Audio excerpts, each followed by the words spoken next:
Hi everyone, it's me, it's back again, it's Liverpool, everything Liverpool. I've got two great guests on tonight. One other fella can't get on for some reason. So I'll just have to put up with these two that's going on. The great Marius and the great George Scott. So we should all be alright until Sammy comes off. It's a case, honestly. God, he says, I can't get on, it's coming out. Anyway, he will get on. I'm sure Jason will sort it out. I'm sorry about me Liberace anyway. Look at this. Well, I don't know what's wrong with me, you know. I don't know what's wrong with me, Matt Head. Look at that. So, no. Anyway, I'm going to bring these lovely fellas on, talk about Liverpool. There's Marios right away. Good evening, Marios. Good evening. Nice to meet you once again. Thank And you. you're going to bring How you George on. doing, Frank? I'm all right. I'm all right. Going to Great. bring George on now. There he is, and this George. All right, Hiya, George. Frank. Hiya, Hi, Marius. George. Hi, George. Hey, Frank, I'm Hey, jealous of your hair, mate. I wish I had a Liberace haircut. it's honestly, I've been, I don't know what's happened to it. It's just, I got a cut the other day, and it's gone worse. It's gone more like Liberace. Someone called me Liberace. He said, you got a head like Liberace. Marius won't know who Liberace is, to be honest, but anyway, I'm not vain or anything. Hang on. I'm just got a mad head, that's all. American Right. piano player, Marius. Yeah. Right. My mother was a great pianist, by the way. She was a fantastic pianist. And my little granddaughter, Sophia, she's only 9, and she can play the piano and read music. She can actually read music, so she takes after the grandmother.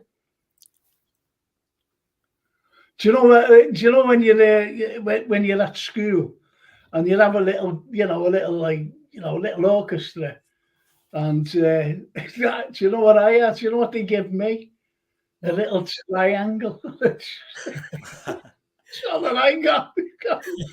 They must have looked at me and he can't play anything. Give him the triangle. Anyway, lads, what you think of? What did you think? It's what Liverpool's shown up. You know, on Saturday against. excuse me, against. I think they're a very poor side, and they showed them too much respect, in my opinion. But they had two deflective goals scored against us. And no one comes out and says that. Nobody comes out and says that. They Yeah. just say we gave away two bad goals. But it was anything can happen. A deflection can happen. So, what do you think, Marius? What's your take on the deflected goals and the actual game itself? Yeah, look, the first thing I loved the most was the reaction twice. Something we were not used to this season. We were used to concede a goal and then break down, and Nottingham found twice the net and equalized twice, but we had the feeling that we can find another one, and you could see that we were not panicked. We were cool, chill, and go again to try and be in front again and again. And I think that's the most important thing. Yeah, it was not a game like against Leeds. It was not a performance like that, but we have so many positives in mentality wise to point out from this game. And I think that the reaction twice during a half, not only in the game, because it's the second half that all the goals were scored. I think that's the most important of all. And I think that taking in mind the goals of Nottingham, the second one, it was a bit strange because he was alone in the penalty area. That's a problem in this kind of situation. But The first But one, it deflected twice, that particular Yeah. goal. When you look at it, when they showed you from a different angle, I forget who was it at the first one. I think it was Konate. I think it's hit him first, and then I went through and it's hit Trent. And Trent, his left foot, is it his left foot, which made the ball move further away into the corner and out of reach of Alisson. So, you know, those two goals, you know, the deflected goals. But what you're saying there, Marios, is what Klopp said last season about the mentality monster, and that came out in that game. The mentality monster, that we're not going to get beat. What do you think, George? Yeah, I agree with what Mario says there. Well, unfortunately, I had to give my ticket to my grandson at the weekend, so I missed the match, but I listened to it on the radio, and it was quite nerve-wracking again, you know, being a Liverpool supporter. We went one up, and then we went up again, and then they equalised, and it came to the end. It sounded to me, and when I watched it back on the TV later, the biggest problem we seemed to have was from their throw-ins. I mean, the guy was throwing the ball into the box, and we were getting a little bit panicked. But apart from that, as you say, we got the mentality monster tag back again. We came back, we won the game. Salah got his goal, which is another great, you know, winning goal. So in the end, I was pleased because it's 2 wins in a row, and it's you know, it's something to build on. And like Mario said, we didn't play as well as we played against Leeds, obviously, but we played okay in the second half. We came back and we won the game. I mean, they were fighting for their life, for the survival. And every game now, I was looking at our fixtures, you know, we're playing against quite a few of these teams now that are either battling to get in the top 6, like Fulham, Brentford, and we've got the other guys like Southampton at the end. So, and West Ham, of course, we're playing next. It's going to be interesting, I think, because all these games are winnable, in my view. They are winnable. They are winnable. But the point is, with the mentality monster coming back, as we agree on, it started with the Arsenal game. Remember, 2-0 down. Yeah. Second half, well, you know, the second half, we should have won it. We should have won it in the end. So that was the mentality monster. Yeah. We played Leeds, and then bang again, you know, absolutely brilliant, you know, great display. And it was more or less the second half of the game, wasn't it? Yeah. Yeah. It was the second half, you know, on Saturday. Yeah, we came out and played well in the second half and pushed forward and got our just awards in the end. You know, I thought we'd have been unfortunate and not very fair if we'd lost the game. I didn't think we'd lose the game, but for a while I thought, oh no, we're going to drop 2 points here, you know, from nowhere. And hopefully Mo Salah scored quickly, took the pressure off a bit, you know, and we went on to win it. And, you know, there's, you know, as you know, during the year, Liverpool have been, you know, awful in most games, the majority of the games being absolutely dire. And everybody was calling for Mo Salah's head. Really, you know, I'm not saying most supporters, but other supporters were calling for his head. And I was going mad at that because he's our leading goal scorer. And he scored 27 goals in all competitions. Yeah. So I read the stat where he scored. I think he's heading to score 30 goals in 4 out of the last 5 seasons. Yeah, 3 out of the last 4 seasons. I don't know, but it's phenomenal. Exactly, and you know the calling for, you know, I never ever heard anybody calling for Rushie's head, you know, going back, you know, or Kenny's head or anything like that. Never heard any of that. But calling for our leading goal scorer's head. Now they're all saying, "Oh, he's great, Mo, isn't he?" You know, these are the same people. So you don't know whether to, you know, chastise them, say, you know, we told you so, or just let them go, let them carry on, whatever. I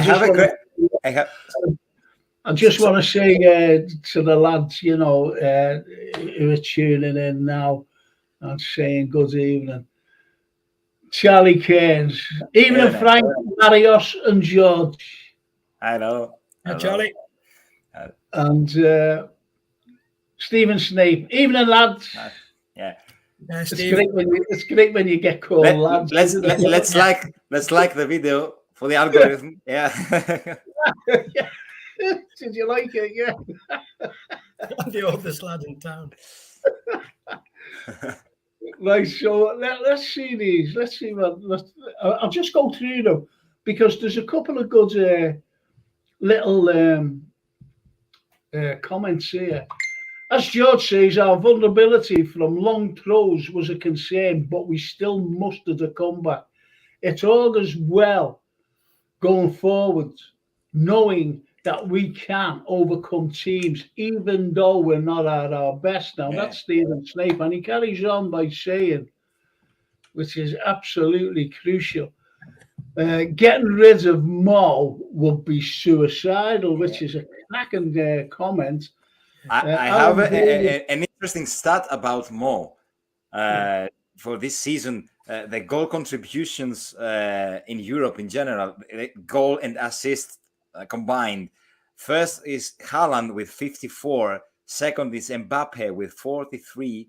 Third is Messi with 39. And fourth is Salah with 38. For a season like this, it's incredible. It's incredible. Absolutely. Man City and PSG, Haaland, Mbappe, Messi. No words needed. No words needed. No words needed at all. None whatsoever. And Alan Davis, even in Frankfurt, from a still sunny Tenerife. Wow. Sods off, Alan. You're in your Tenerife. It's sunny here today as well. Exactly. Yeah, tell him, George. It's sunny here. Great and sunny and warm. And no, it wasn't warm, right? But anyway, Paul Burke says, good evening, Frank and guest. And this is a very fine point. So we'll talk about the points by getting rid of Mo, as Stephen Snape says, and coming back as well at not our best, which is good. And good evening, Frank and guests. We're not out of the woods yet. Saturday was dire, Frank, to be honest. That's what he says. Soulboy France says, not a bad goal scorer, Salah, considering that he's a right winger. And that's what people tend to forget. That's what people tend to forget. So what do you think, George, about, going back to about getting rid of Mo? And not out of the woods yet. And also, being a right winger as well. What do you think? If anybody talks about getting rid of Mo Salah, they're insane. I mean, he's one of the greatest strikers in world football, without a doubt. And he's right up there, as Mario says, with the greatest players in the world. And, I mean, he went through a little spell where maybe things weren't quite happening for him. And I think a lot of defenders had maybe got on him a bit, 2 or 3 people around him when he got the ball. But now he's finding a bit more space. He's got better midfield coming through. Now we've got stronger team. Some of the players, as I said last time I was on, they're coming back now. He's getting a bit more support and it's starting to show. I wouldn't agree with that comment before that we were dire. I think that's a bit strong. And Paul said, we weren't brilliant, but we weren't dire. I think, there are a few teams in the Premier League that are a bit more dire than us. One of them, Chelsea and a few others, which have a terrible time. Tottenham, who we play soon. So I hope that we can beat them. Can I come back there, George? You mentioned 2 teams there. You mentioned Chelsea. Only a few years ago, they won the Champions League. You mentioned Tottenham, who we played just a few years ago in the Champions League final. Correct. And look where we are today. Look where they are today. Exactly. Well, we've got the stability of Jurgen Klopp, where these other teams seem to be getting rid of the managers by the month. And it makes a big difference if you've got a manager in place who is there, has built a relationship with the players and the fans like Klopp has. And even, don't forget, Frank, earlier this season, 1 or 2 players, and 1 or 2 fans were saying we should perhaps get rid of Jurgen. I mean, it's crazy. Yeah. Well, they're the same fans who were saying, get rid of Mo. So you take no notice of those. No, but everybody's a different opinion in football. It was Forrest who was dire, not us. Oh, sorry. Okay. Yeah, well, that might be a bit more accurate. Yeah, sorry, I must. No, it's what we think anyway. So listen, Marios, your take as well on getting rid of Mo. Would it be suicidal, as Stephen Snape said? Would it be suicidal to the club to get rid of him and look on the likes of Gapco, Nunes, Jota, to carry on what we have through next season. What do you think? I don't think it's a really nice idea to get rid of Mo. There are many things, not only football-wise, but outside the pitch that are so important. I think Mo is now a legend, an NFC legend, and I think we have to deal with him like that. We have to consider him as a legend, and he's still in a great shape, and I think he will be in a great shape because he's not just a great football player, he's a great athlete also. He takes care of himself. I think that the way he takes care of himself is like Cristiano Ronaldo, and it's a kind of a beast, it's a physical beast, Mo, and that's why I think he has still a lot of future to LFC. He's a top player, and I think we have to consider him as an NFC legend. And there are so many other players like James Milner who maybe can be considered as a legend, but the things are different for James. Mo has a lot more to offer to LFC, so I think that it's kind of funny to speak about these kind of things. I don't find it really serious to talk about getting rid of Mo. Really, sorry. I agree, Marius. I agree. He's a great athlete. I mean, he really looks after himself.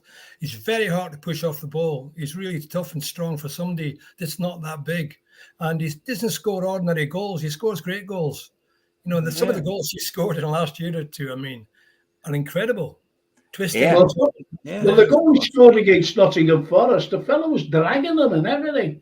Yeah. And he was and he still slotted it in the corner. Yeah. Well away from their keeper, who had a good game, by the way.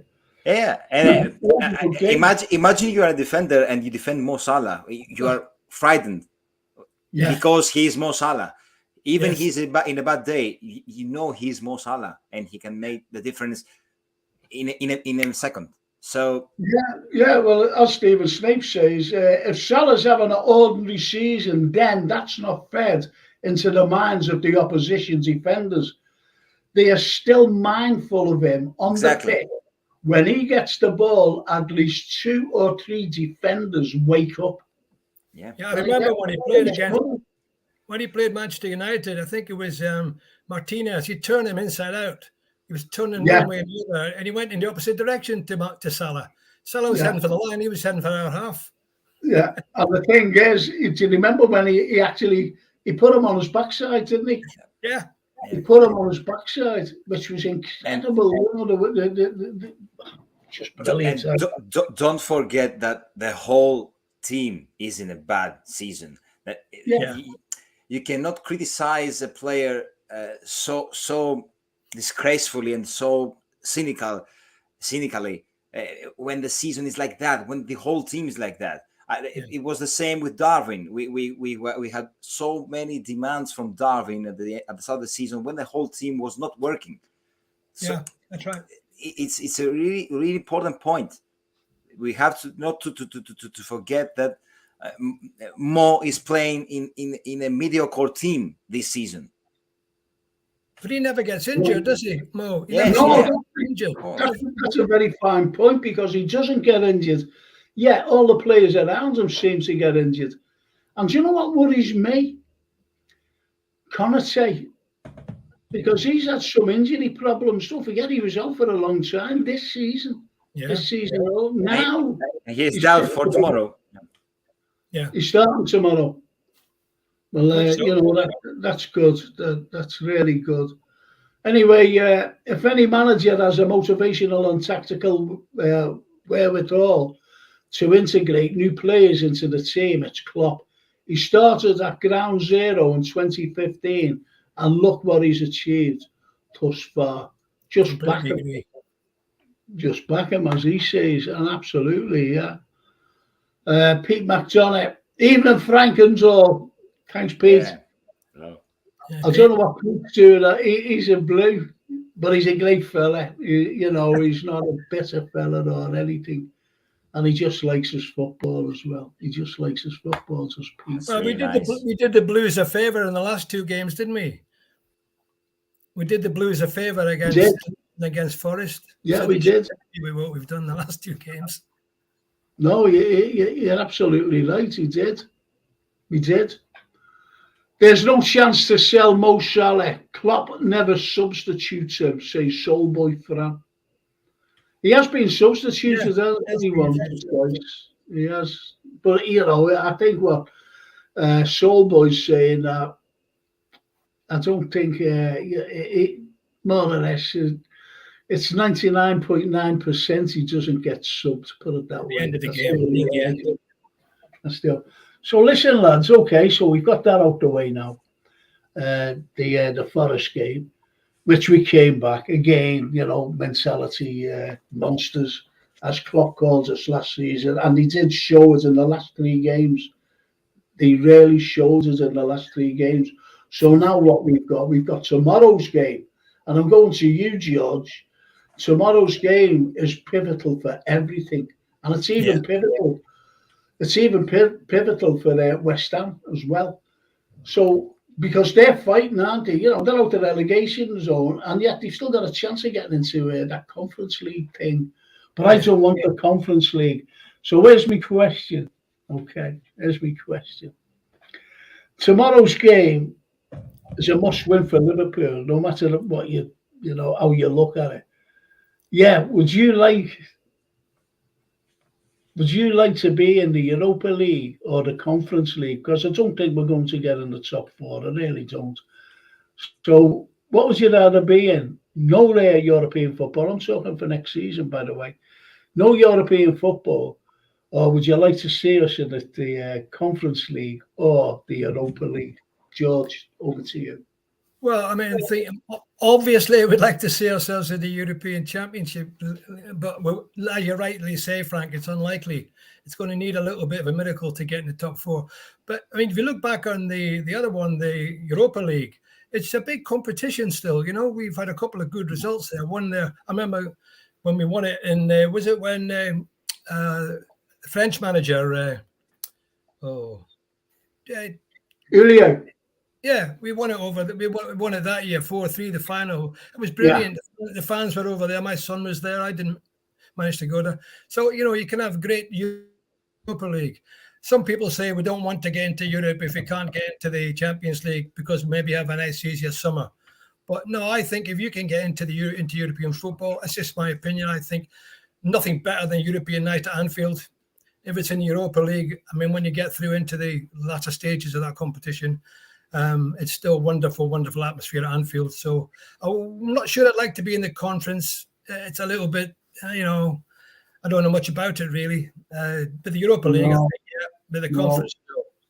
See, don't forget, next season we want to make this massive we're back sort of statement. This is what we should be doing for next season. We're back.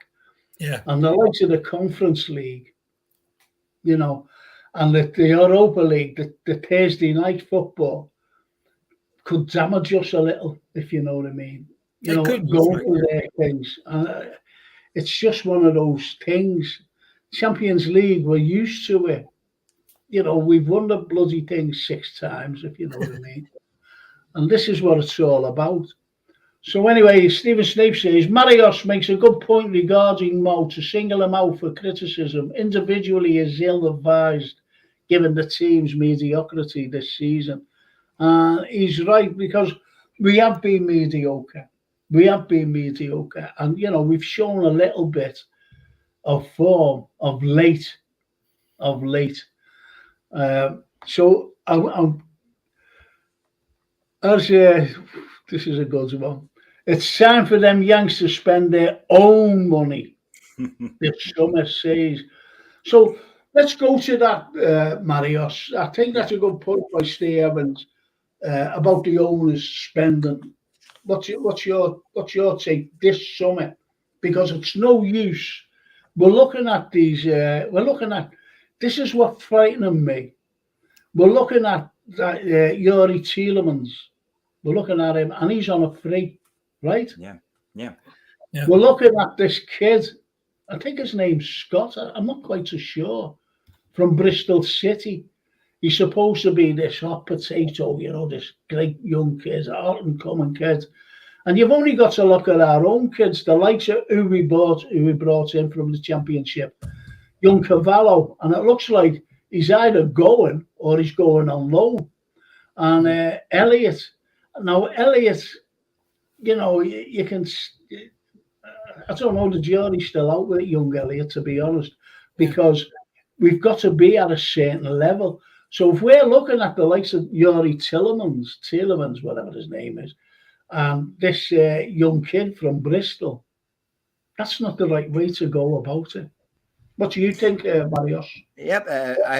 The first thing I was worried about was when I was thinking about our squad in case someone who leaves and bring in big money in the club, because the last time we needed that kind of rebuild was back in 2018-2019 season, 2018, sorry, when we brought in Ali, Van Dijk, Fabinho, but we have sold Coutinho. That was the difference that day. There was money from the Brazilian star.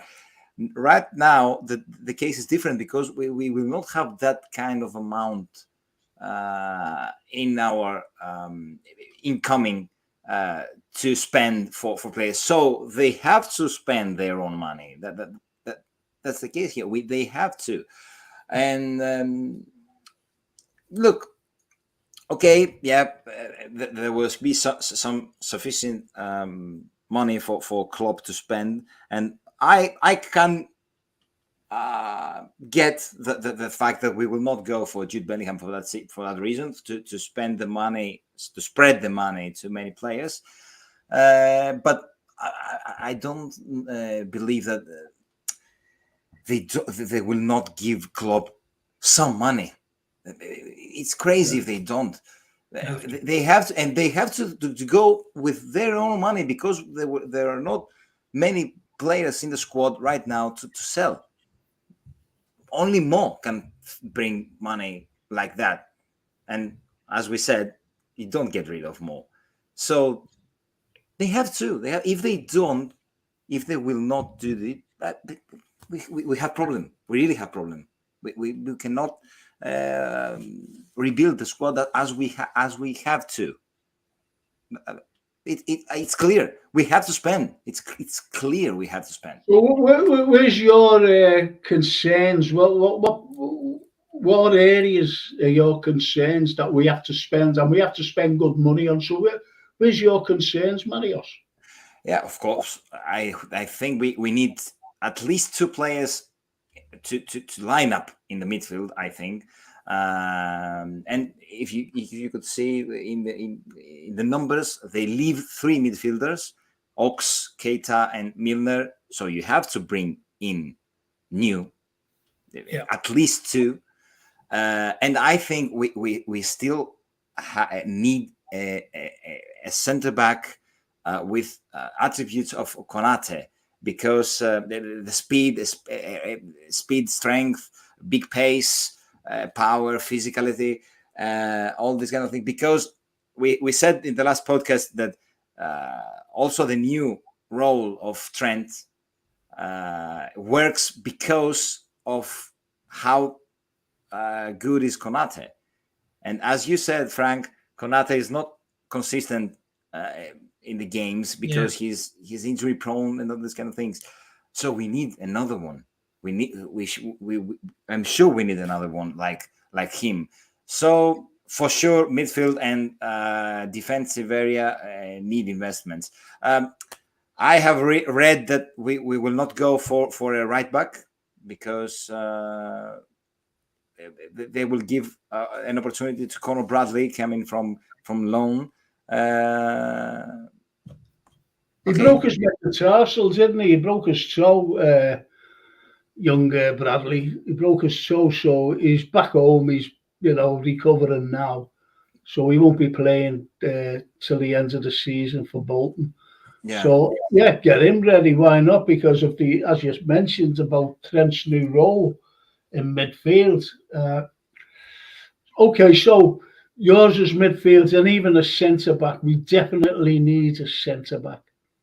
So, in my opinion, we need, to get at the level, we need top-class midfielders. If you're saying the minimum, we need 2 top-class midfielders coming in. Yeah. We also need, a truly seasoned centre-back, Premiership experience, more or less. So we need that. I think we need at least 6 players. 6 players to hit the heights again. What's your take on that, George?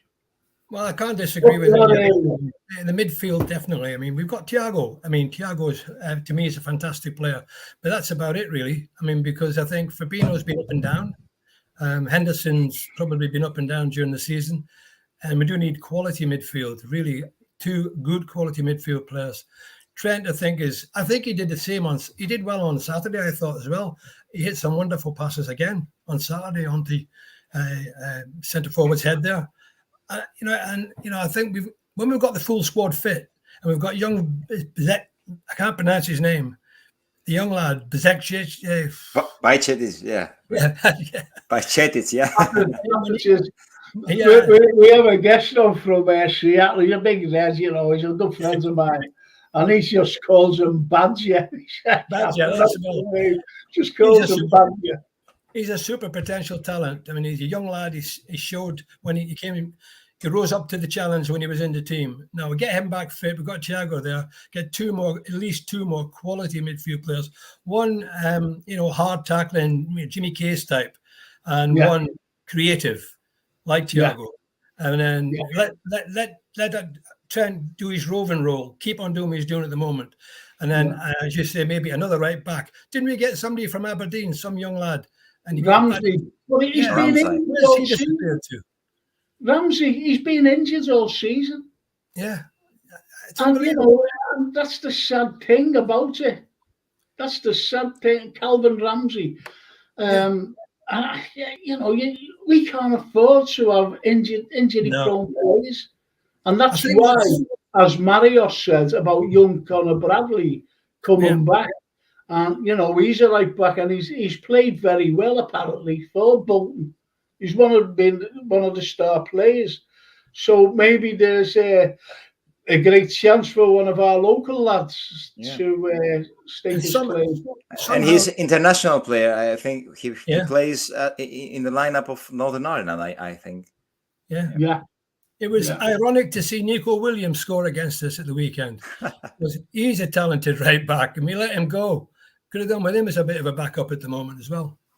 Yeah. Well, talking about new players coming in, Lee Brady says, the FSG are all good going to buy players for their Boston Red Sox, paying out $200 million.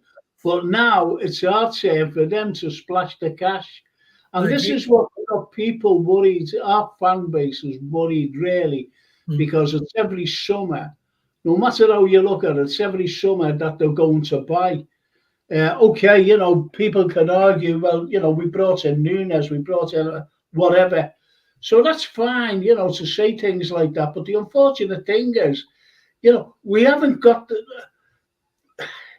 we've got to sell to buy. Exactly. And I don't like that model. I just do not like that model. And it's one of the most irritating things to this Tommy Batty finally.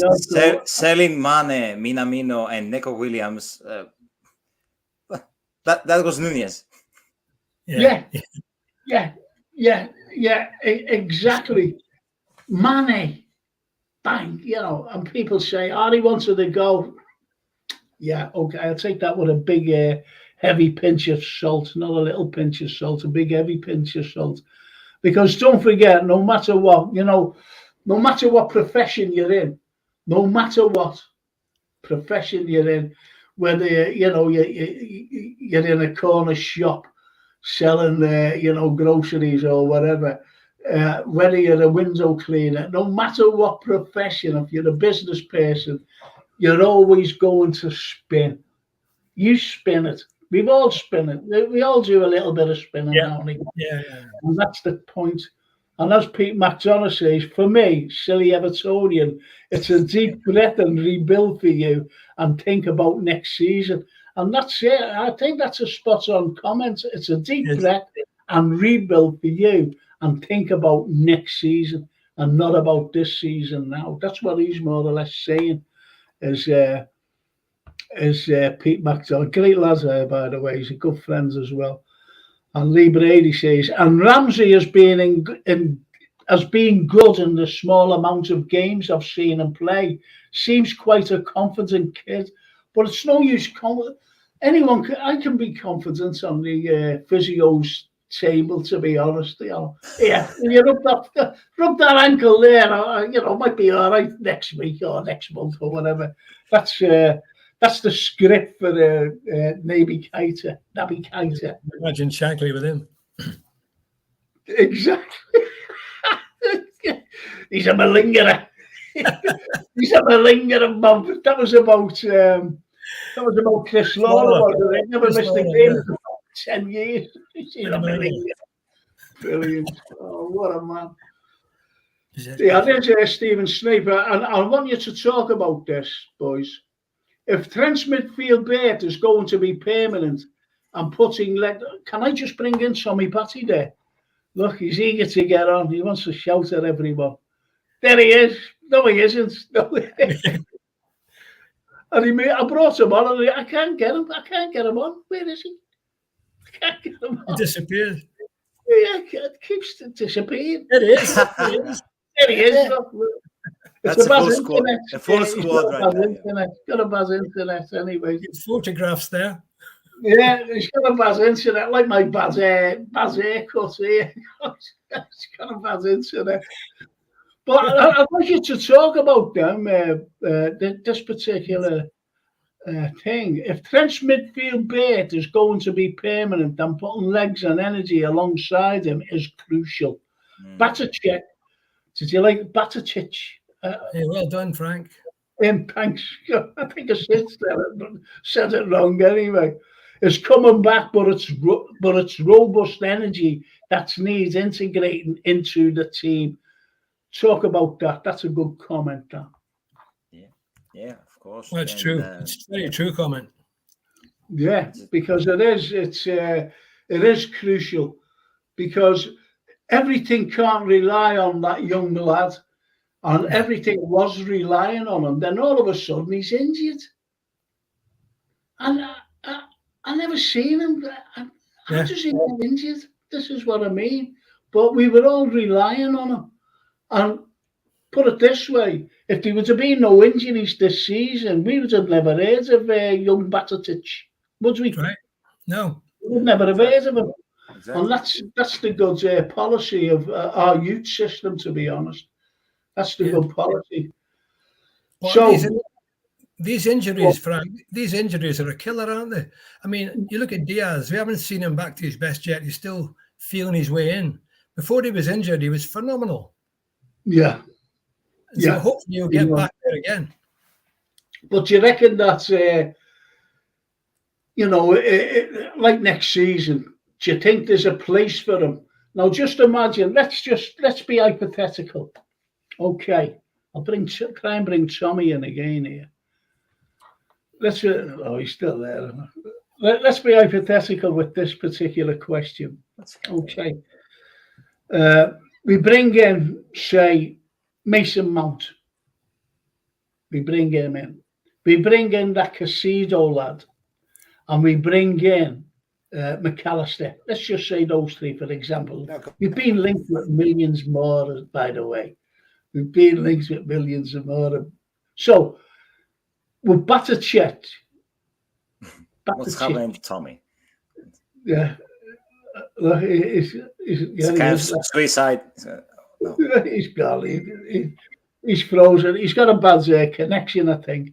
Yeah. But anyway, what do you think of that? Would Batic get into there and I'm just going to do something. I'm going off here, but answer that question between us. I'll go to you, Marios, first. You know, would Batatet get in? Say like we got those three players. Say like Casino or someone, you know, McAllister and Mason Mount. We brought those three in. Would you see Batatet in that particular in that lineup? Would he be doing any? Would he be doing any of them out of place? In a kind of rotation, yeah, for sure. You know, we need a player in the midfield like Fabinho. You know, and I don't hear many names like in the kind of defensive midfield, and yeah, that's a little bit worrying, I have to admit, because you know, I maybe we are witnessing the start of decline of Fabinho. And maybe his best are in the past right now, but I think he can offer a lot more to the team if he has if we have the alternative and he has the chance to relax and you know, play not so regular and don't have so many demands from the team. Bajcetic, of course, we have this role, and as I read, Jürgen relies on this guy for this role. So maybe that is why he is not looking so much in a defensive midfield with these kind of attributes. You know, Caicedo is a player who can play also on as a six, as like Fabinho, and also like a box-to-box player, but more as a six. Yeah, if we have Caicedo and Fabinho, I think the playing minutes to Bajcetic will be less, of course. Yeah. But look, you know, there's always injuries in this team. Yes. And players like Fabinho are usually miss some games during a season. So there's a stat that we always forget at the start of the seasons when we look at the squad. There will be always injuries, so everyone is needed in this team. So I think, there is a place for Bajcetic, even if we bring Caicedo in. Yes. Yeah, I think every great team they need a ball winner and a creator in midfield. Yeah. Needs someone to get the ball, and when every great Liverpool team had that in the past, you know, Souness, Case, you know, Smith, and you know, you need somebody to win the ball, frighten the opposition a bit, and the other two there to create and push the ball through the middle. And that's why I like Thiago, because he tries to play the winning ball, forward ball. As you know, he kids people on. He looks one way and puts the ball the other way. The young Bajcetic, he would complement the midfield great. But if you brought in Mount, or you brought in some of these more world-class experienced players, he mightn't get as much experience in the early part of next season. But I mean, you know, he's well capable of complementing that midfield when he's fit. From what I saw last season when he was playing. Yeah. I mean, I'd like to see him a bit more aggressive towards the goal. He scored a nice goal at Villa, and I think that's the only goal he scored. The rest of his work was in midfield, passing and moving. I like to see him a bit more aggression up towards the end of the penalty box, like Declan Rice came through and scored a goal again. I hope he doesn't do it tomorrow, by the way. I think we're looking at him as well, aren't we? Really, he would be great. I'd love to see him come to Liverpool. Yeah, I would, to be honest. I would. And so we've got this, like, you know, lack of goals in midfield, and that's the problem. We've got this. It's not only like now. We've always depended on Bobby. We've always depended on Sadio Mane. We've always depended on Mo to get the goals. The midfield for, you know, the last few years. Yeah, I think under Klopp, they've hardly scored. Exactly. Yeah. We had midfielders going back, you know, even to Steven Gerrard's time. Steven Gerrard's always went into double figures every season. Yeah. And you go back to even further to the likes of McDermott, Souness, and they always went in with goals. He always scored. And I remember I forget, George. I don't know whether it was under Shanks or Bob Paisley, but every member of the Liverpool team had scored from open play, by the way, from open play, except Ray Clements. That's right. I think Chris Lawler scored a few goals from fullback. Well, he was. I always said at the time, I was only young, I said he's like a continental right back, because continental backs then going back, they always seem to score for their teams. Yeah, on the continent, didn't he? And I said at the time, I said Chris Lawler is like a continental fullback. And just imagine if he would have been playing today. Yeah. Say like he wasn't playing for Liverpool, for example, and he was scoring these goals. How much would he have cost? Yeah, I know. It's as simple as that. How much would that man have cost? Not only that cost, but, even some of the team, like Real Madrid, for example, or Barcelona, they would have gone in for him because he scores goals, and that's what they like. They like the flair, and he had plenty of flares in Chris Lawler. Missed 2 games in 7 seasons. Exactly. And he was a malingerer, according to Scotland. He's a malingerer. That's what he said. That's what he called him. Lee Brady says, is it now time to pass? This is a good one. I want you to talk about this. And I'll start with you, Marios, this time. Yeah. Is it now? No, I'll start with you, George, because I went to Marios first, didn't I? Is it now time to pass the captain's armband? If so, who would you think should take over while I bring in Tommy Batty, hopefully? I suppose I know he's still spinning. Yeah. I think probably it's going to probably go to Van Dijk, I think, to be honest. It'll eventually, I'm sure I said last time I was on that I think it'll go to Trent. Whether it's ready to go to Trent yet, I don't know. And Alisson obviously is a contender, but a goalkeeper never really, in my view, is the right person to be captain. No. I think you have to have somebody in the midfield or at the back. So I would say Van Dijk or Trent would probably be the main candidates in that order, I would think. What do you think, Marius? Well, in your opinion, would you have Trent as captain and not Trent, Virgil as captain and Trent as vice captain? Yes, I would. Sounds nice. So, what would you say, Marios? What would you say to that? Time to pass the captain's armband, and is it time? By the way, is it time to pass it? Look, it's a tough one because it has not to sound disrespectful to Hendo. I love Hendo.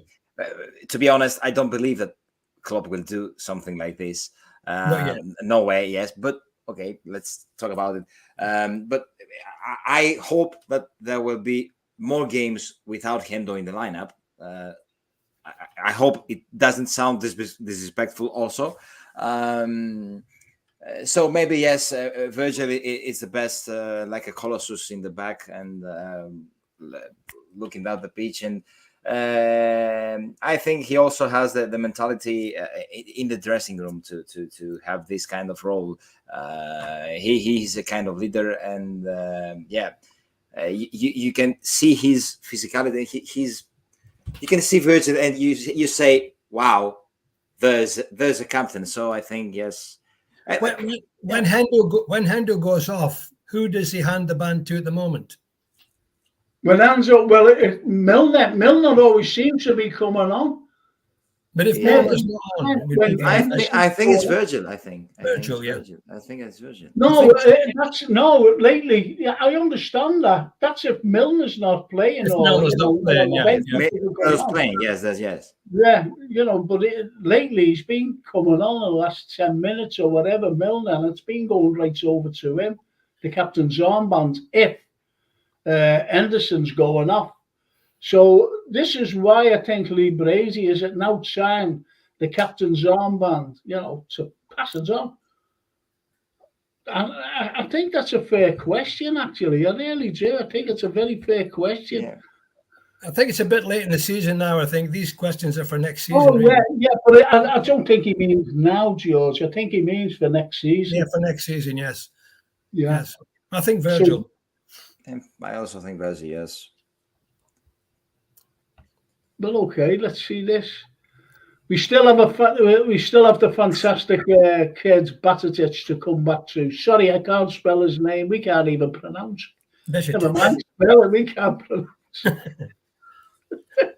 He has to clarify. It's great the way. It's great the way. Sorry, you can't spell his name.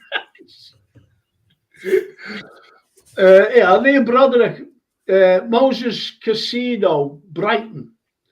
He's a must-buy, probably the best tackler in the Premiership.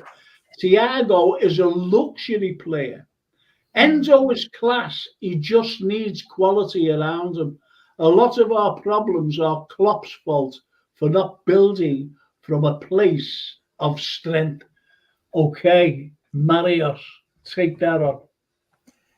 Yeah, I will take the last part of the message, and look, if something I can say it's Klopp's fault or Liverpool's strategy after the winning trophies of Champions League and Premier League was that we didn't seem to build on our success in the market. We didn't invest enough to build a dynasty in the coming seasons. We went with this with the same team on, and look where we are now.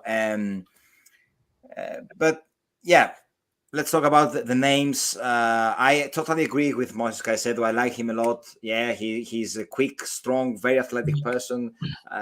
Good with the ball at his feet, and intelligent. And I think he can support the counter press and the Klopp's style. The only concern is of mine is the asking price. I think that there will be really big, take in mind the contention and then the fact that other teams will look for him. Like, I think he was close to join Arsenal on January. So that's my own concern. But yes, I would love to see him to Liverpool, of course. As for Hendo, I think he still is a player who can offers a lot to Liverpool if we can use him properly. Taking in mind his age. Look, Hendo was never a great technical skilled player. His attributes, his great attributes were his leadership, his energy, his intensity, and his passion. He still has that attributes, but he's growing up older, so we need to use him properly to offer the club what he can. So yes, I think I answered the most part of the community. Yes, I think Neil's got a good point when he says that Jurgen should have built from a position of strength. I would agree with that. But I'd also say that he says a lot of our problems are Klopp's fault. Also, all our successes are Klopp's fault. Yeah, no, I understand where you're coming from, but our fan base, especially the lads on here, they're not really Klopp has to come in for criticism. He has to. You can't, like, Shankly came in for criticism. The likes of Paisley came in. They all came in for criticism. Even Joe Fagan, I remember him getting criticised during the treble season. I just said, Frank, before you sat down, and that Neil's got a good point saying Jurgen should have built from strength. That was the time to build the squad and to get a bigger, deeper squad. Perhaps we left it a bit late, and then unfortunately we lost Manny, and we had a bad season. But hopefully we're turning it around now.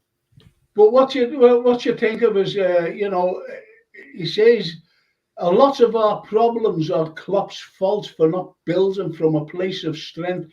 Now, you knew Shankly and you knew Bob Paisley. Bob Paisley especially always brought in two players every season, every season. And I always remember Terry McDermott says it's to keep our, it's just to keep us on our toes. That's what he said. That's right. That's and what he was did, right. And that's going back then. That's going back to the 70s. Yeah. Yeah. There was nobody in those squads that could ever relax. I mean, they were always somebody pushing for the place. Always. Yeah. And that's why they never got injured, I think. They were frightened to get injured because they knew they'd be in. No, you're right.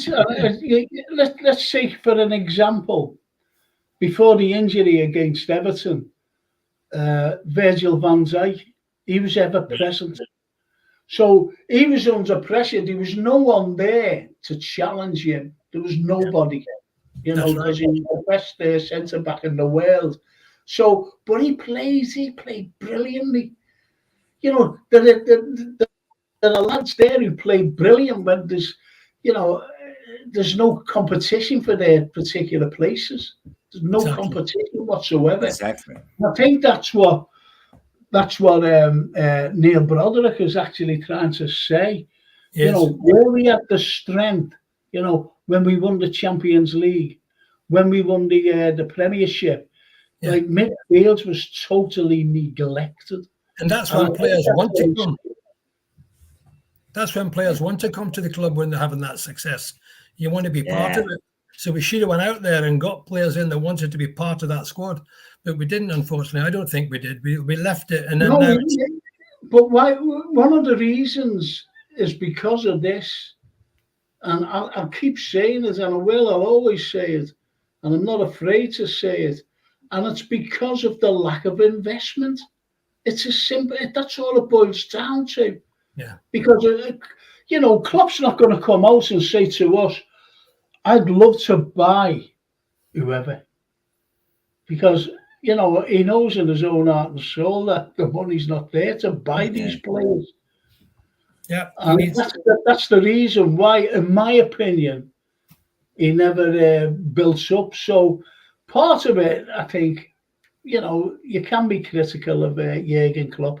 I'll tell you what I am criticising as well is substitutions this season.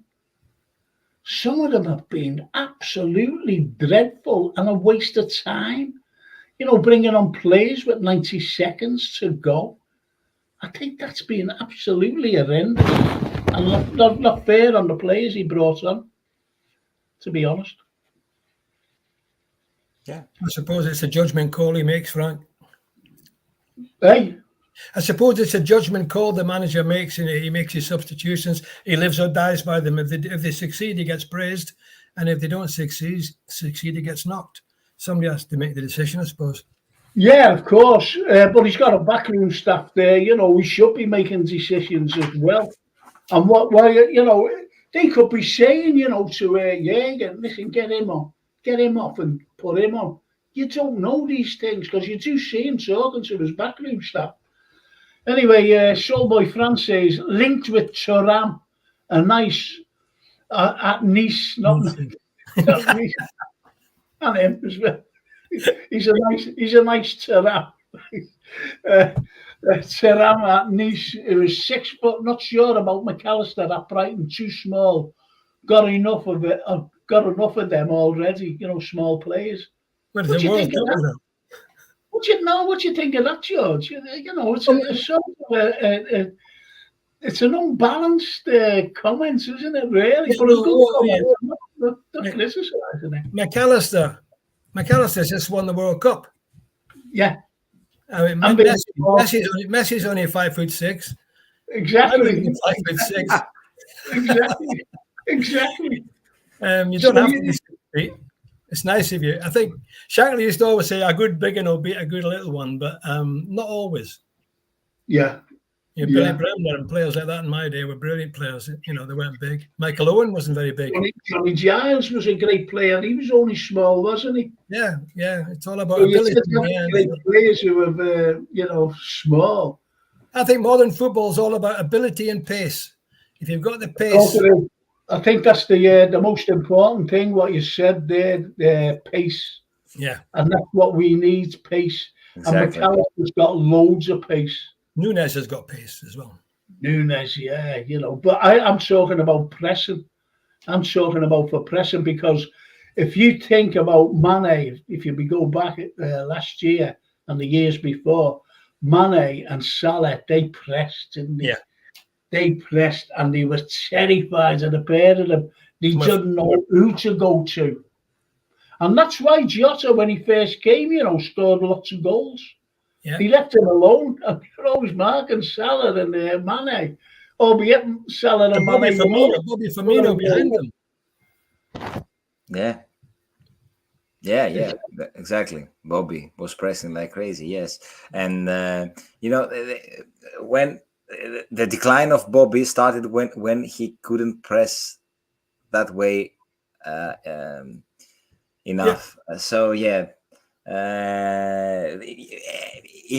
Klopp's team, in Klopp's system, in Klopp's gameplay, pressing is the first one. Gegen pressing, counter pressing, and all those kind of things.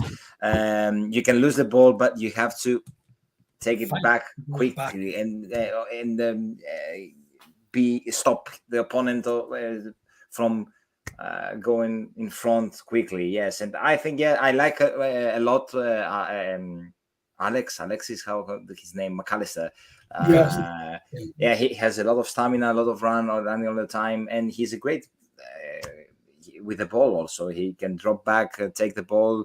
He's playing like number 10, and I think he will fit perfectly. He seems like a club player, Especially in this new system with Trent's role, I think he will flourish. Of course, yes. I would love to see him to Liverpool. Yes. I would as well. Yeah, I think he's a great player. That pass in the World Cup final he put across was fantastic. Yeah. And he's an experienced player, of course, and he knows the league also. He knows the Premier League. That's really important. Really important. That is one of the most important. And there's Stephen Snape says the internet's driving you batty, Tommy. Frank. Driving you batty, Frank. Tommy Batty. And he sent me a text actually.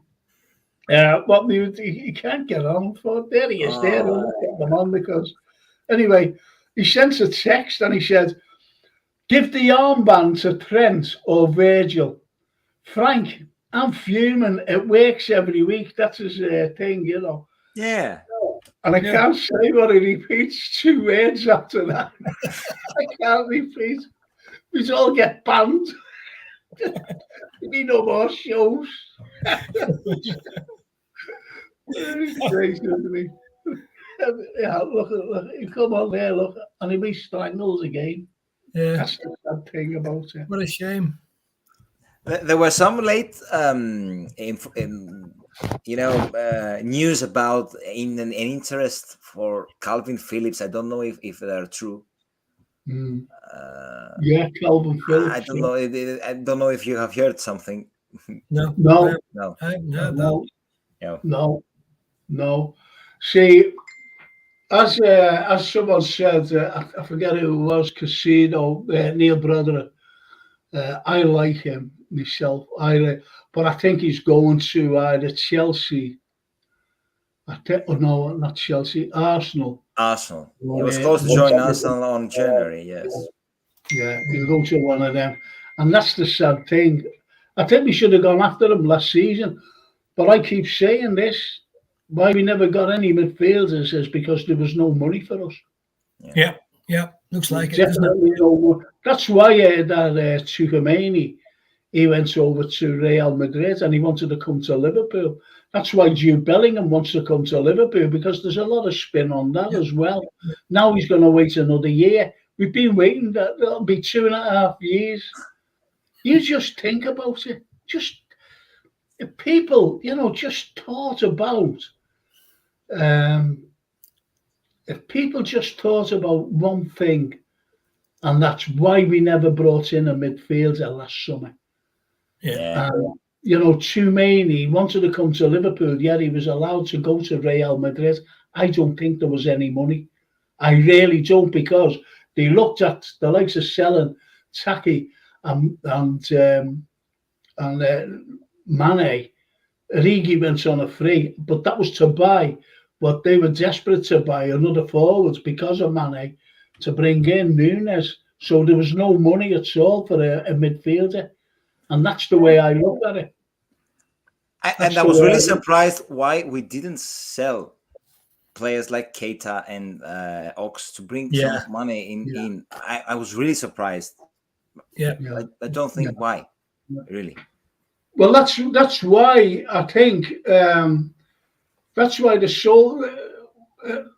That's who was it who said you've got to look at as he blamed Klopp as well. Neil Broderick, he's got to take some blame for not bringing in any players.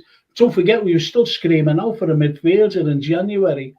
The unfortunate thing is he brought in a forward, Gakpo, when we were screaming out for a midfielder. So, it's not the owners bringing them in; it's the manager bringing them in. Who's running that side of? Who's running that side of it now?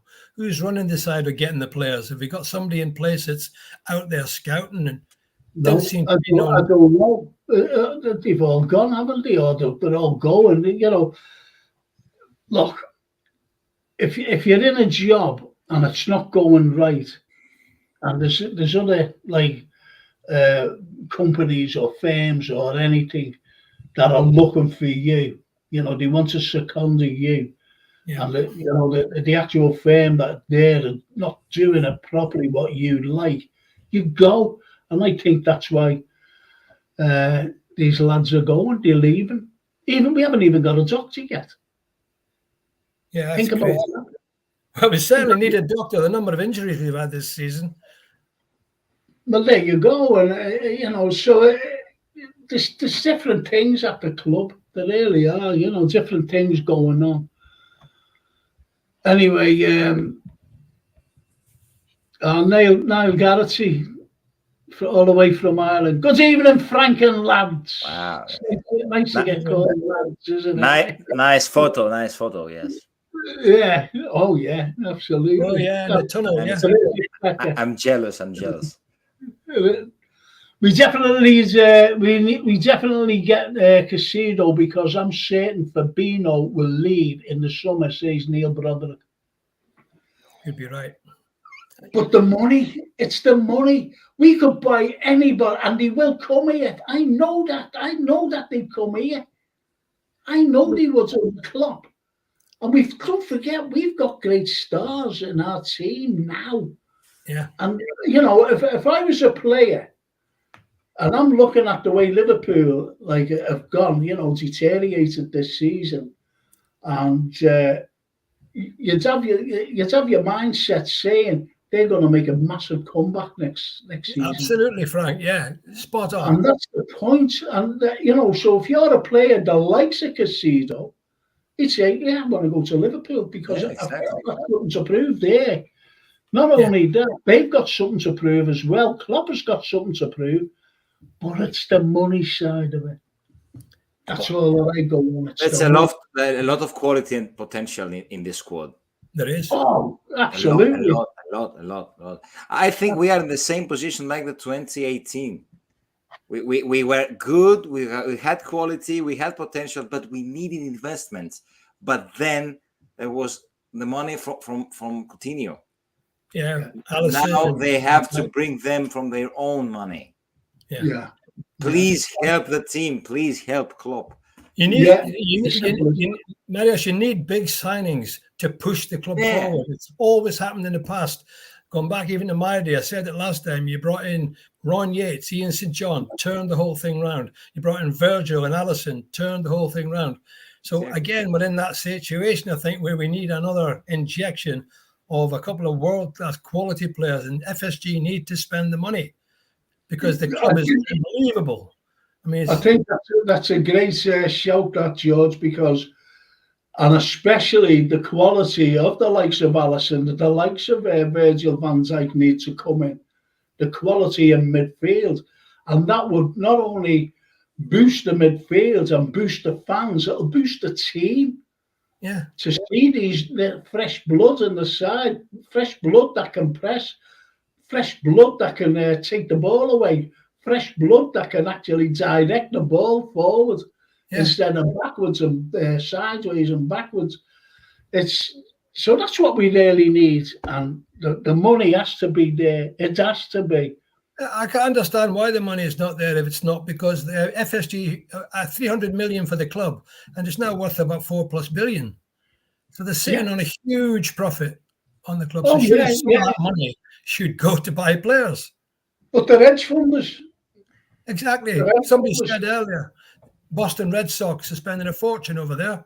Surely, and they can compete with the likes of Chelsea and Arsenal, Man City, and these clubs got half of our history. But as someone said before, George, they need to splash the cash with us. It's our turn because they just spent 200 million on a baseball player or whatever. Yeah. Think about that. Yeah. You know, a couple of baseball players or whatever. And I don't think they've ever spent that on Liverpool Football Club because, let's be honest, they're not interested in on the pitch side. But they will see the devastation or the consequences, not the devastation. It's devastating to us if we're not in the Champions League. But the consequences of the money coming in for the Champions League appearances and trying to win it, So I think that's what they'll see. We need squad players, whoever we bring in, says Charlie Wood. Good comment. We need squad players. Clear. And let's chat about this. Well, we need to chat about that. We need squad players, whoever we bring in. Will Brighton sell both Casino and McAllister to us? Well, that's a question. Perhaps one would be sold, but perhaps both is a bit optimistic, maybe. Just my opinion, but I'm not keen on Mason Mount. I suppose, like everything, it depends on the money. It depends on the money, really. I mean, if the money is right, then we'll sign them, because I can't see how Brian can hold on to them if Liverpool put the cash on the table to the right level, because Liverpool's a huge, huge, huge club, and every one of these two players would want to come to Liverpool, I'm sure, if the money was right. But think about it. Think about it if the money was right. That's the key. It is the key. It's the investment. It's the investment to come in. As even Marios mentions, these players will come to Liverpool. You mentioned it, George. These players will come to Liverpool. But what my comment was, but where's the money to bring in these players? And I just said at the beginning of the show, the beginning of the podcast, rather, I said, we're looking at Yuri Tielemans will be on a free. Think about it. Yeah. We're also looking at a young kid who's supposed to be hot in the Championship, and that frightens me because we could be bringing in those two, and then the famous, it becomes a cliche. We'll be buying Jude Bellingham next season.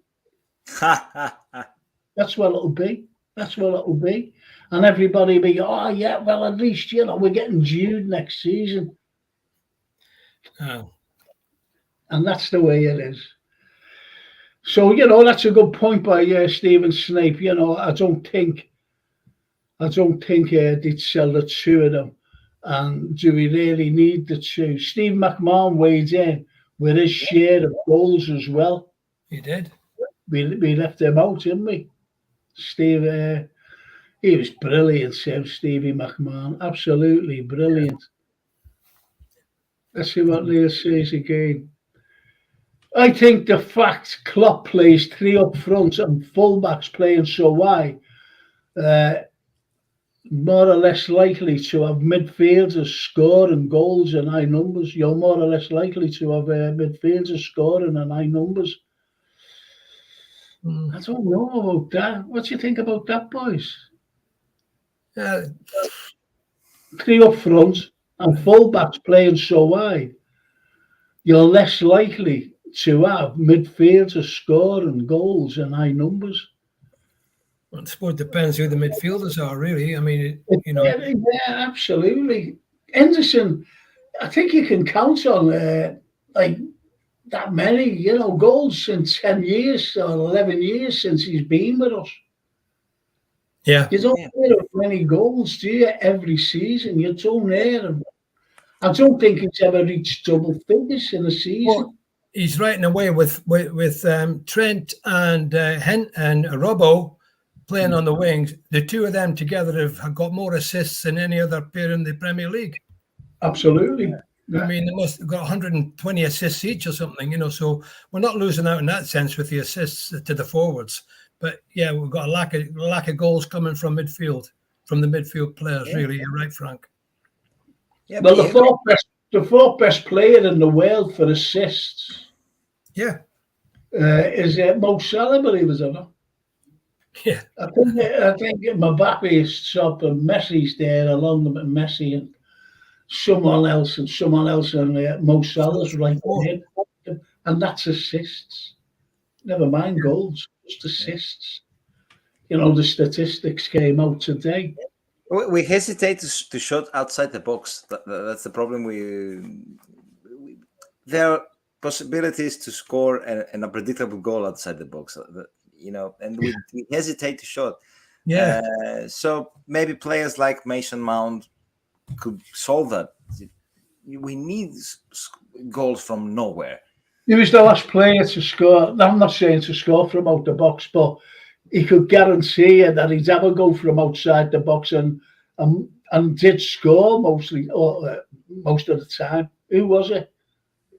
He actually sold it. Oh, Stevie Gerrard obviously scored loads from outside the box.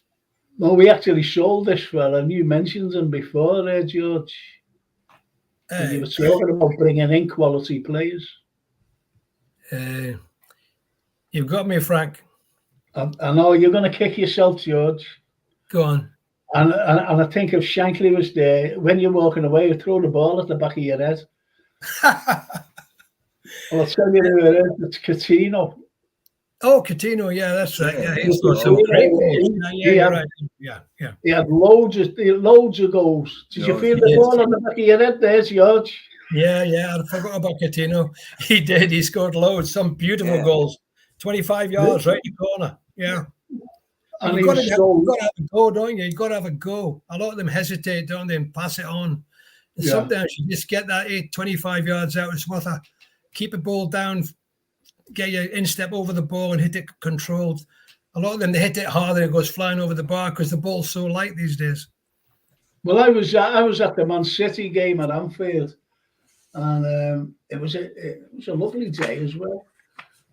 And the ball came to I think we were drawing at the time, and Phil Coutinho in the Anfield Road end, the ball came to him, and he just went sideways like that, and he curled it.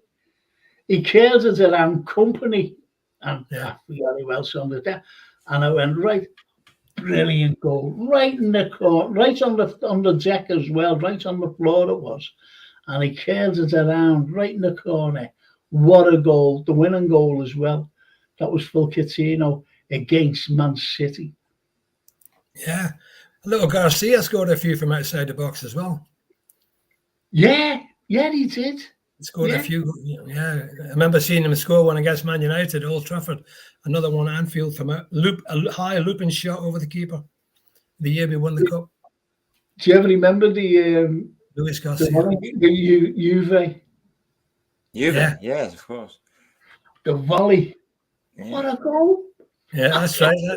I know. I mean, you scored it. Was it an header in that game, or was it a shot? I'm not quite. I think it was a shot. The ball came over, and I think it was a corner or something like that. And the ball came, and he hit it. It was a shot. He hit it. It was inside the area and beat Buffon all the way up. And the other fella there again beat Buffon. That was Garcia. It was a great song, that Luis Garcia song, wasn't it? Yeah. He was an unusual player, really, in my opinion, because there's some fans who You know, Yeah.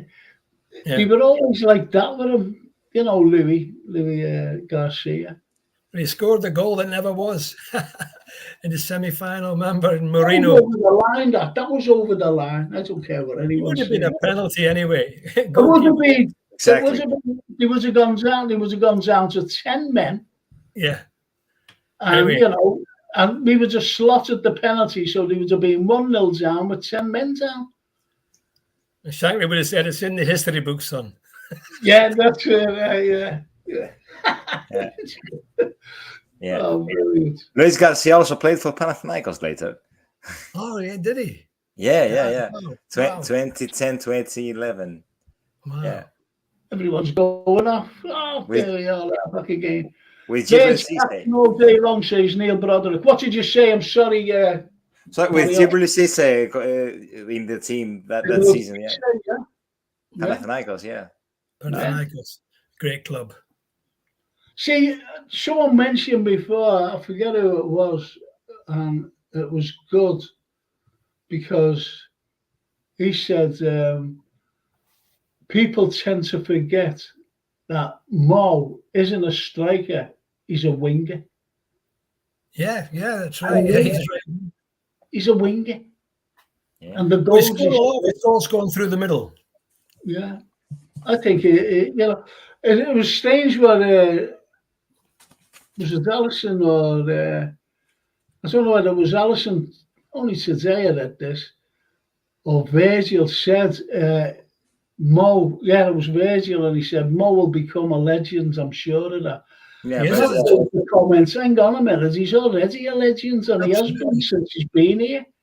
Every season, Golden Boot or top of, you know, him and Manny, well, you know, were neck and neck, weren't they, when they finished it, you know, a few seasons ago. Absolutely brilliant. Absolutely brilliant. He's right up there with Fowler and Owen and Gerrard and Dalglish and Exactly. Rush, Hunt, all them guys in the club's history. Oh, of course. Absolutely. Roger Hunt. Oh, Yeah, you know, 256. you just look at it, Roger Hunt. I know. God love him. The name Roger Hunt. Oh, it's unbelievable. Lee Brady says, so true, we had Lucas, Emre Can, Joe Allen, Ox Keita, Enzo, Fab, Milner, to name but a few from midfield, all who only get the odd goal, probably all less than 5 a season, give or take, for Molly taking any pens. That's Millie. Well, that's right, though, isn't it? And that's a good shout, that what Lee Brady says. Yeah. No more than 5 a season. Yeah, the last midfield player we had scoring goals regularly was Stevie Gerrard. Steven Gerrard, yeah, exactly. Absolutely. I mean, Frank Lampard scored lots of goals from midfield for Chelsea in England, didn't he, Frank? So he did. Ken scored lots. He did. Oh, I think I'm going off this fella. Milner, vice captain. I don't think James will be playing too many games next year. Oh. He's been a brilliant servant. I think this is. I'm going to go to you. I'm going to go to you, Marios. Henderson should be used sparingly, say Stephen Snape. What do you think about that, Marios?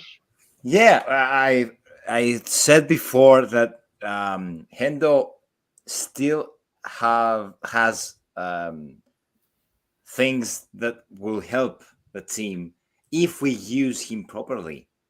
Yeah. Because I said before that he was never a top player technical wise. His strengths were his leadership, his passion, his energy, but now he's growing up older, and that attributes are starting to decline. So he cannot play 90 minutes. He can help the team, like bringing on like a sub after 70 minutes and the kind of things. Yeah, I think he can help the team if he can use properly. He still is a player who can offer to LFC. He's not that old, but he's older than he was. So yeah, and I think because he was never a technical skilled player, No. that thing is starting to show a little bit more right now from the moment he's growing up older. So yeah.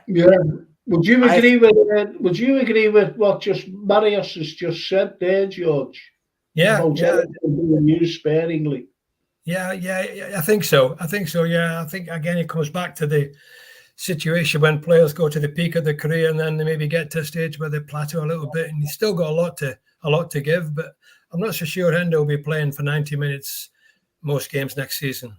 Well, he wasn't playing for 90 minutes most games this season either. No. Okay, so we go back to the captain's armband. You know, if you're going to use a player sparingly, and don't forget that when Hendo, and he does get injured every season, he's not out for a week or two. He's out for ages. He's out for weeks. Right. That's true. So, That's true, yes. you know, will Klopp have to say to him, listen, Jordan, I'm taking the armbands off you. I'm going to give it to Virgil or Trent. I think he'd look. I'd love to be a fly on the wall if he did do that for next season and say, I'm giving it to Trent. Well, these are the difficult decisions managers have to take, I suppose. You know, it's not an easy decision because players are very precious about things like that. I mean, you know, I remember Graham Souness had a few. Was it Graham Souness? There was a few problems in the past with the captain's armband being passed around in the dressing room. You know, so it's not an easy decision. No, it's not an easy decision. What do you think of this one, lads? And I'll start with you, George. We criticise because we care. We won't sit back and witness deterioration and say nothing. You want the best for those you love.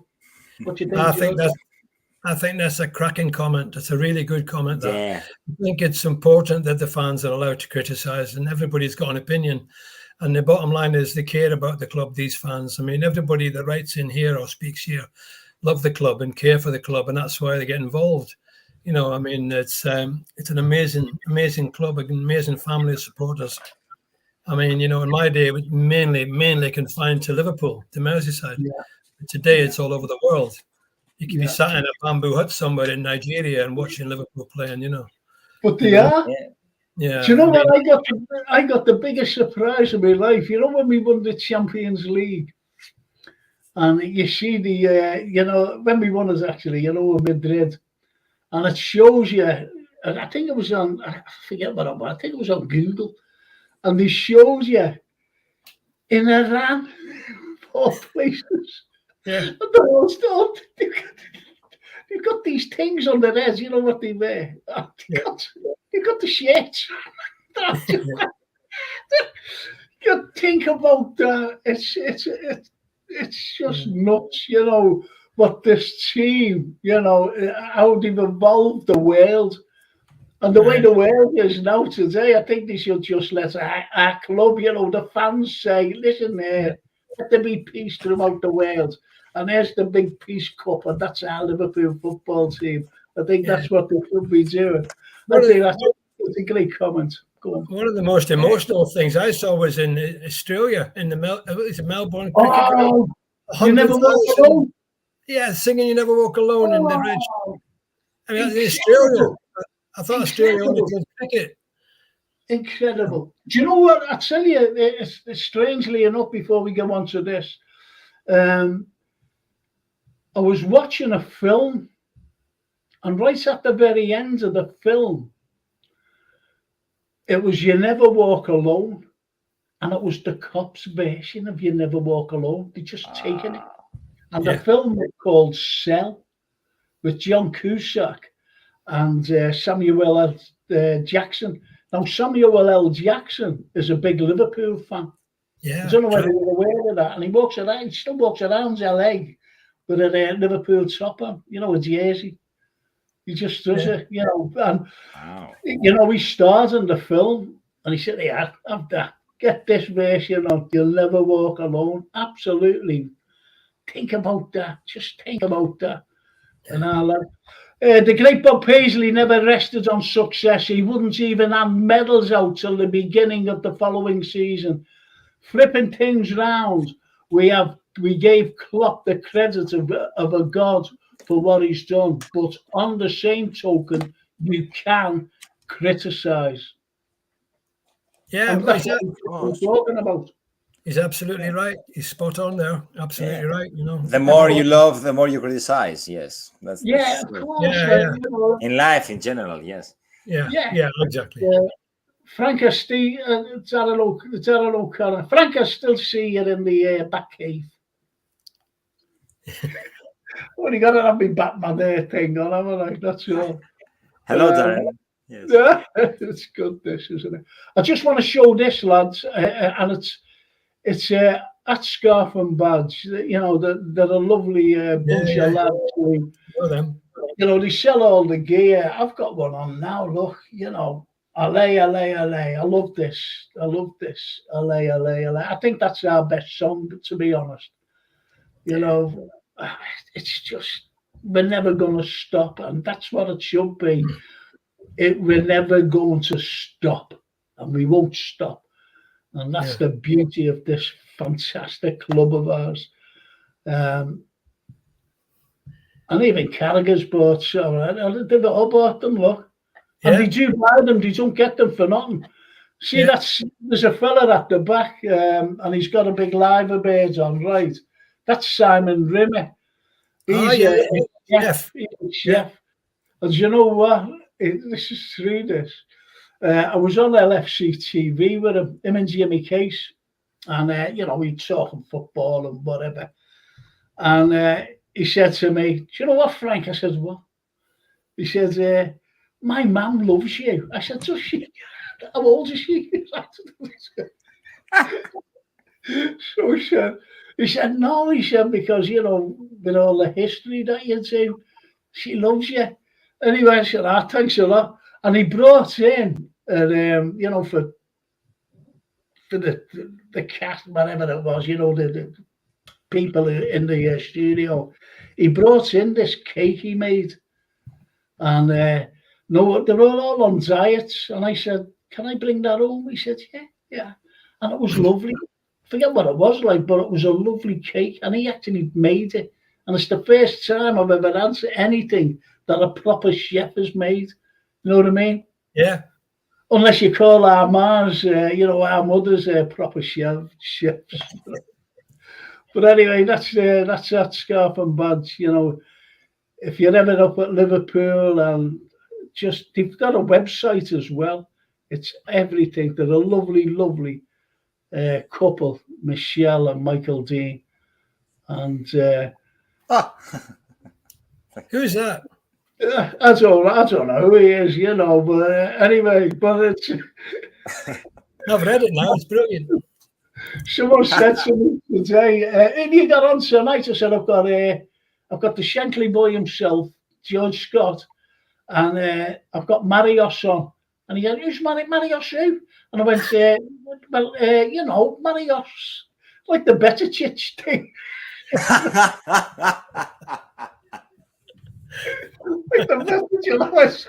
I said, "You'll see him tonight. He's great. He's an author, and there he is. And he'd be looking in now."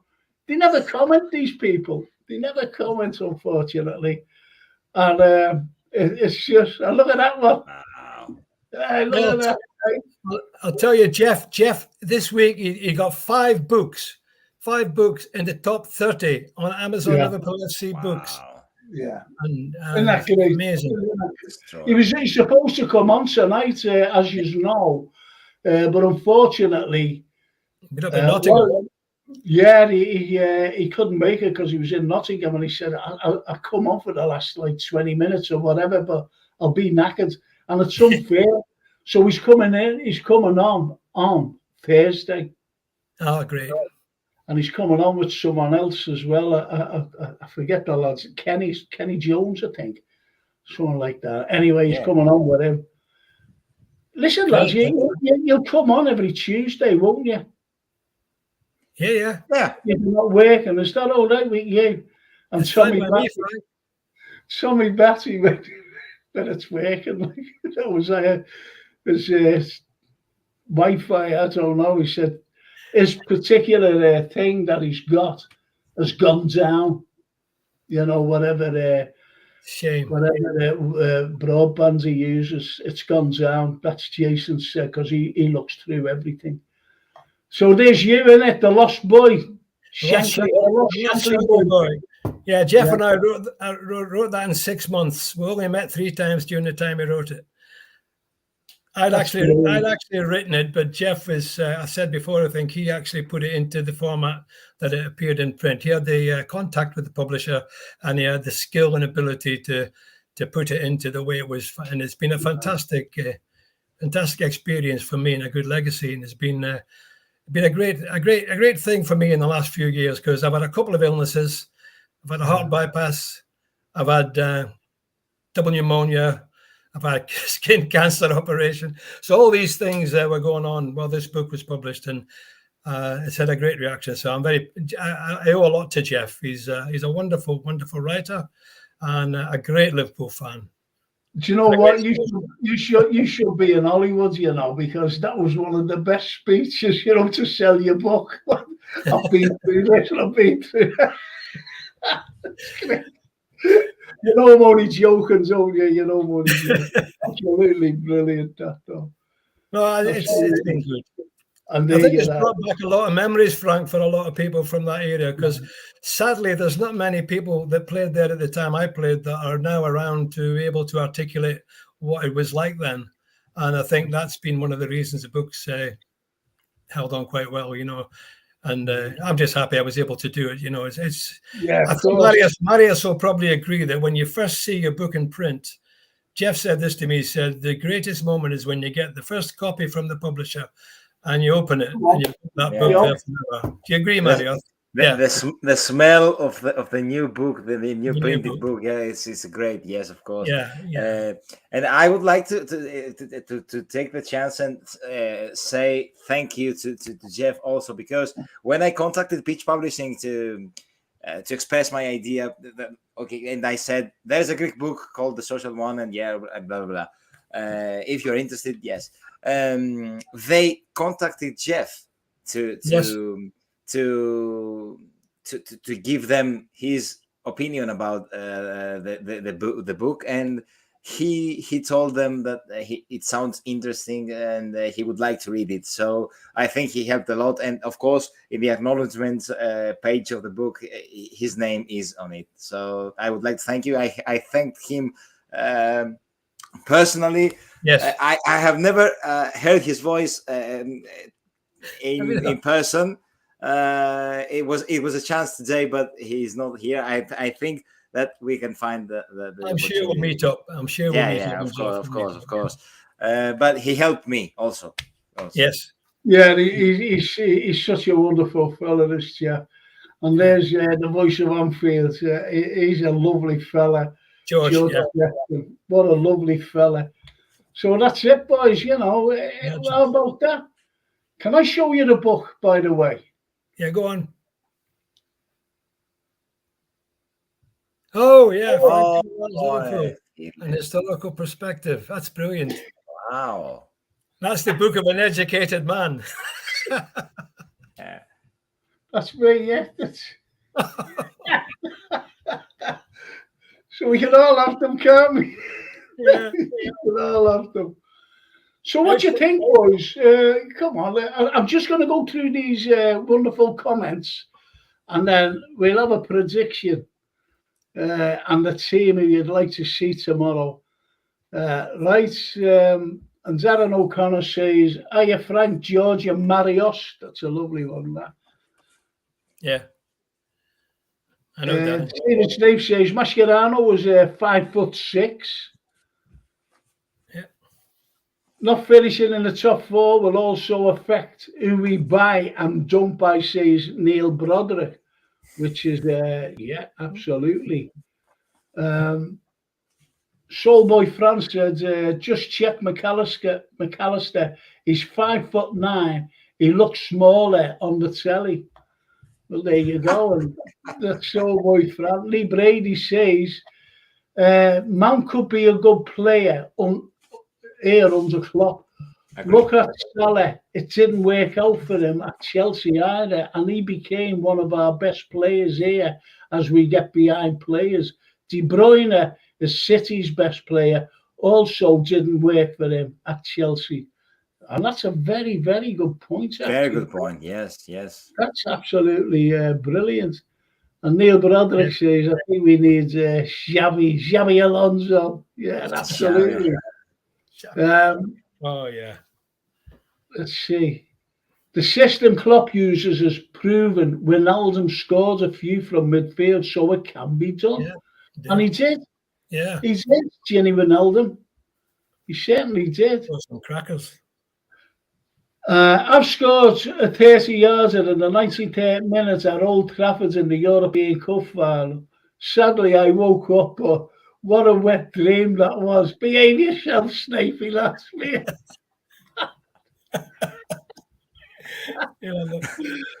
Bring him in. Yeah. There's a regulator on him. Gordon Hodgson was another phenomenal striker for us. When I was on LFC TV, I actually gave the storyline of him, Gordon Hodgson. He was even came from my area. Yeah. Gordon Hodgson. What a player. What a player. Yeah. What a player. Stephen Hoopier played with more freedom when Stevie was made captain. Who's to say Henderson's reaction wouldn't replicate that? Yeah, could be. I think that's a good one, actually. Yeah. Hoopier gave Lee Brady. Hoopier gave the armband to Gerrard when he was 23 or 24. I'd like to think someone young would take it on like Trent, but you need someone very vocal, and Trent doesn't seem to be a vocal type of player. You see Endo screaming at people if they mess up. We need someone to be like that. Yeah. Well, I always remember Henderson was very, very quiet as captain. And I think over the years, the last few years, I think Klopp has made him into being more of a civil. Yeah, he's much more vocal. And I use the term love in the fullest sense, Stephen Smith. Good man, yeah.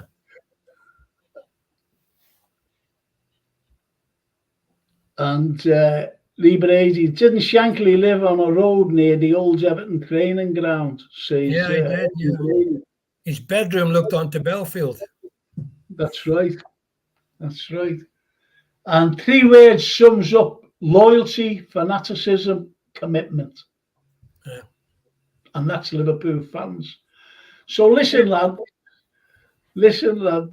Now, don't forget, West Ham tomorrow. You know what I'm going to ask you, don't you, Marios? Who would you like to see in midfield first and foremost, Marios? Look, I think this is something that I was thinking of because the lineup, I think, will be affected by Konate if he plays or not. Because I think he is playing.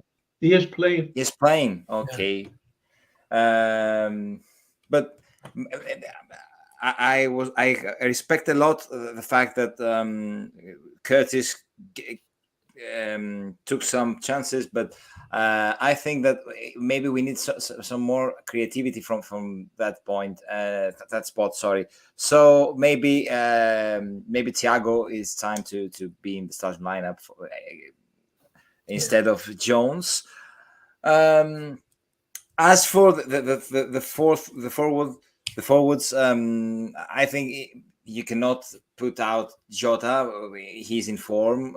He has scored twice in the last 2 games. So, but maybe Darwin can be in the starting lineup also instead of Gakpo. I think that it will be the same starting lineup except Jones for Thiago and Gakpo for Núñez. Okay. No one asked you about the forwards. Stuff's coming off that later. George at midfield. George, Well, I can't understand English. I would probably play the same team that played against Leeds. Okay. Because we had a fantastic performance there, and I think that's the sort of team. I agree up to a point with Marius about Curtis. It will be interesting. I think the choice will be between him and Thiago probably, but I like Thiago, I do, and I think Henderson will play, and I think Fabinho will play. Okay. And Well, you'll have Konate and Virgil, and you'll have the two normal fullbacks, Hendo and Robbo, and up front Salah, Gakpo and Jota probably. Although, I always like to see Nunes in the starting lineup. But as Mario says, Jota scored 4 goals in the last 2 games, and you can't really leave him out on that basis. Do you know what, ladies and gents? Listen to this, ladies and gents. I asked Marius, I said, name your midfield. Nothing else, name your midfield. So he went through the team. I said to George, name your midfield. George went through the team who he'd like to see. So the thing is, sorry, yes, yeah, you're right. Our friends, Marius, who can speak better English than all of us, can't understand English, can speak it better. Our Scottish friends, who's a Scouser boy, can't understand Scouser, can't understand English either. Now, I'm only joking, you know that, don't you, lads? You didn't need that, Frank. Okay, I'm going to go back to you, Marius. Would you like to see the likes of, you're saying, you picked your little team there, which was good. Now, don't forget, George, you says, I'd like to see the same team that played Leeds. It was the same team that played Notts Forest, Yeah. Same team. Okay, all right. So I'll go. Would you like to see get more minutes, Diaz? Would you like to see him get more minutes than Diaz's little cameo?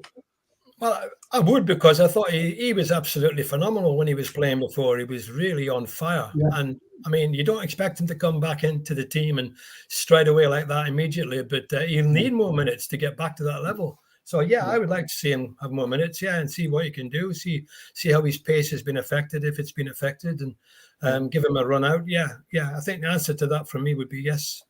What about you, Marius? Yeah, I think that the remainder of the season will be like a kind of a pre-season for Luis. He will contribute it when it's needed, and when the course of the game helps. I think on Saturday he already shown that he can help the team with his quality, and he reminds us how painful was the fact that we missed him a lot. Huge. Oh my God, yes. Many things would be a lot different if we had Luis Diaz.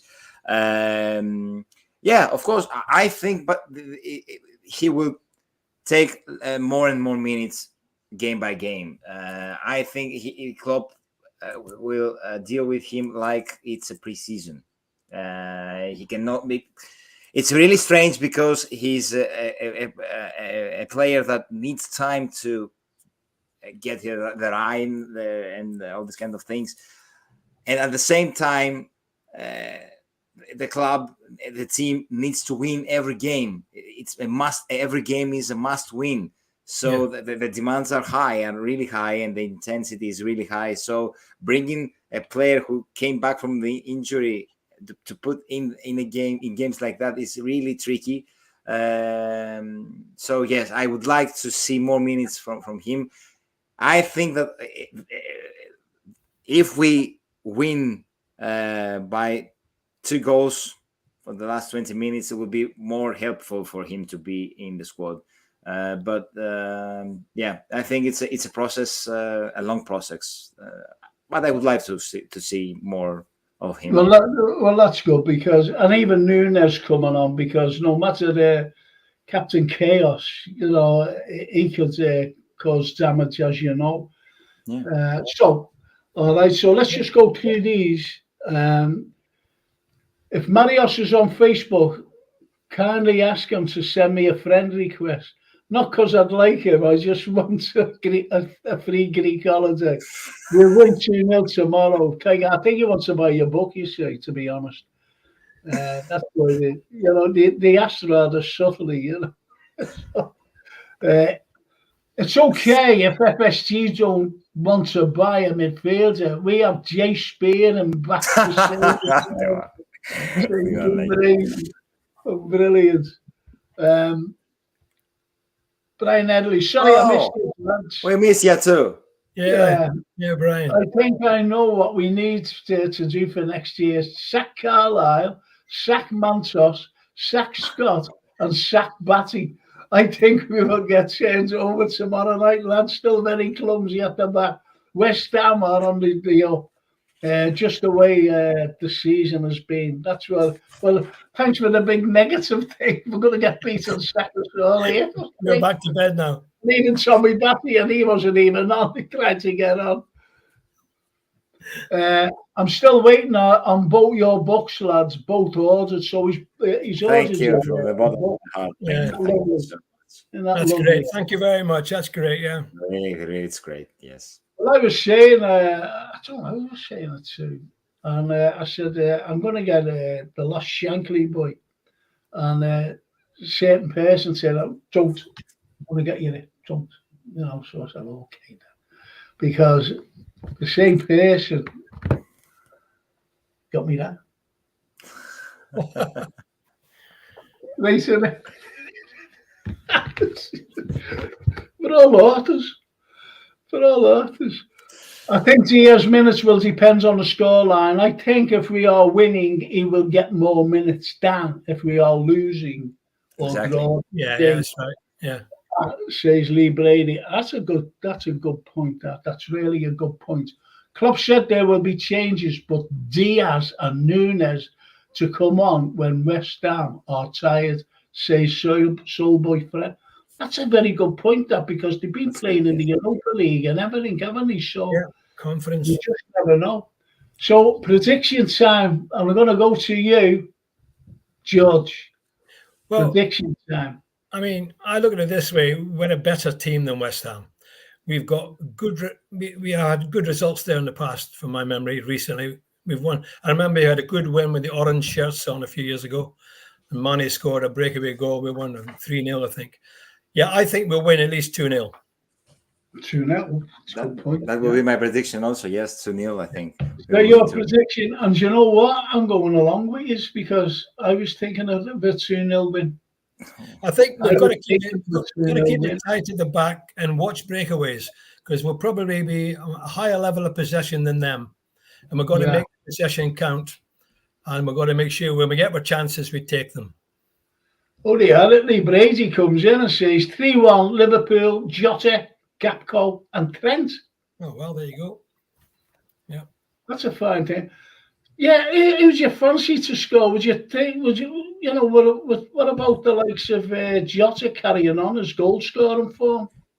Yeah, but I think he restored the confidence when we needed it the most.